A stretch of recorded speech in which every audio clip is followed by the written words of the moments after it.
Welcome in, Jason Priester, Clemson Insider. Want to thank our sponsor, A Glass, 2 locations in the PD, one in Florence, one in Sumter. Take care of all your auto glass needs. Do replacement, repair, get yourself a free quote today, myaglass.com. Well, for all of you worried about not having your quarterback back next year, worry no longer.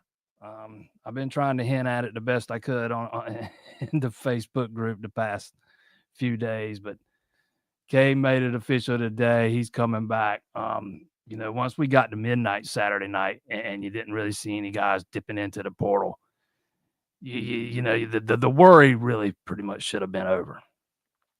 For me, that would have been the biggest concern.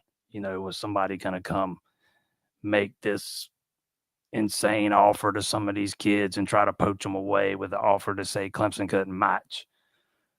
But obviously that's not happened. And kudos to the 110 Society and all the folks to make it happen. And I have given them a lot of grief over the past few weeks, but there's no ifs, ands, or buts about it. They have stepped up in the past week or so to make some of these things happen and keep some of those guys in place. And I can tell you with absolute certainty that there are guys on Clemson's roster that got better offers from other schools, but Clemson was able to, come back with a competitive offer. You don't always have to be the highest bidder, especially when it comes to retention. There's a reason those guys are on your roster to begin with. It's about more than money than a lot of them. So if you can make the offer competitive, then you've got a shot at keeping them in the fold. And that's exactly what happened. And, you lose no major pieces unless you want to count Troy Stellato as a major piece. And I kind of view him as a complementary piece. Obviously he's a guy you'd like to have back. He's good when he's healthy, but it's not a back-breaking loss. And I think, with the addition of Tristan Smith out of the portal, it kind of nullifies that loss and gives you something that Clemson really didn't have with Stellato on the roster, one of those, a 6'4", 6'5" guy on the outside and go up and make those 50-50 catches. Probably not the fastest of guys, but he can absolutely help you out and, be a contributor and make an impact. But you got to, when you got to Saturday night and you see none of these guys leaving, that should have been your indicator right there. And if you listen to Dabo talk all season long, he's made it abundantly clear that he fully expected Cade to come back, and I don't think he says that unless he already knows. I just never saw Cade leaving early for the draft. He could do so much next year to improve his draft stock. He's probably at best a middle round pick right now. Come back another year and improve on that, and probably give your chance or give yourself a shot at some accomplishing some goals you set for yourself when you got to college. Which I would imagine would be not only getting to the playoff, but winning once you're there, something they've not done since he's been there. Yeah, obviously you get TJ Parker back, you get Peter Woods back. Those guys have made it official. The 110 said today they've signed Sammy Brown and Wade Woodaz, although Woodaz had already said he was coming back. 110 also said they signed Walter Parks, who also said he was coming back previously. I think they signed Olsen Pat Henry. And I'm probably forgetting somebody, and I expect more names to come. But I just saw so much panic from people. Obviously most of you are probably in that Facebook group over there. And right now I'm just talking about portal. There's still some guys that have some NFL decisions to make, but I'm talking about losing them to the portal right now. I saw so much panic all week long. Peter Woods to Alabama. I don't even know where the hell that started. Probably some anonymous account on Twitter.